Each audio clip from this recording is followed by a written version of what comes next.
Hi weavers, welcome to జస్సు club. ఈరోజు మీకు అటుకులతో రవ్వ కేసరి చూపెడుతున్నానండి.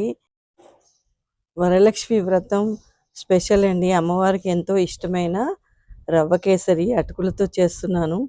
చూడండి, చాలా బాగుంటుంది. ఫస్ట్ 1.5 కప్పు అటుకులు తీసుకున్నాను. అవి లో ఫ్లేమ్లో వేయించుకోవాలి. ఇలా ఇరిపి చూస్తే ఇరగాలండి.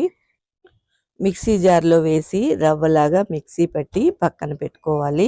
2 టేబుల్ స్పూన్ నెయ్యి వేసుకోవాలి. దాంట్లో జీడిపప్పు వేయించుకోవాలి.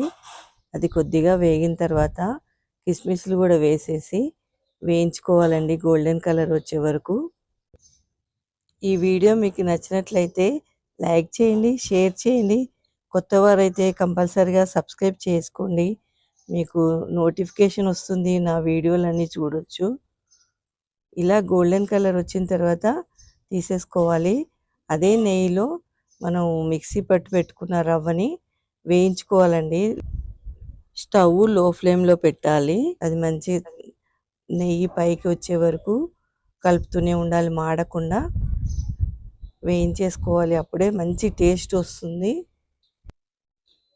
తర్వాత 3 కప్స్ వాటర్ పోసుకోవాలండి.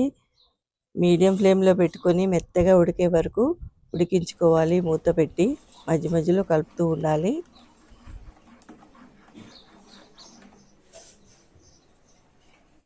ఇలా ఉడికించుకున్న తర్వాత అది మొత్తం వాటర్ అంతా పోయిన తర్వాత దాంట్లో 1.5 కప్పుకి 1.5 కప్పు షుగర్ వేసుకోవాలి.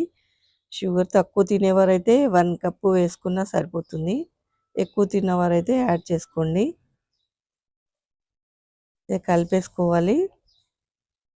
దాంట్లో నెయ్యి సరిపోకపోతే కొద్దిగా వేసుకోండి. నేను ఈ కేసరి కలర్ కలుపుతున్నాను కొద్దిగా. యూట్యూబ్ కోసం మీరు యాడ్ చేసుకోండి, లేకపోతే స్కిప్ చేసుకోండి.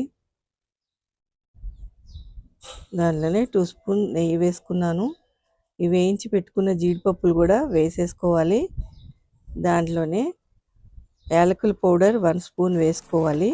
ఇవన్నీ బాగా కలిపేసుకొని 2 మినిట్స్ వేగగానే తీసేసుకోవాలి. చూడండి, ఎంతో సూపర్ కలర్ వచ్చింది, టేస్టీగా ఉంది. మీరు తప్పక ట్రై చేసి చూడండి.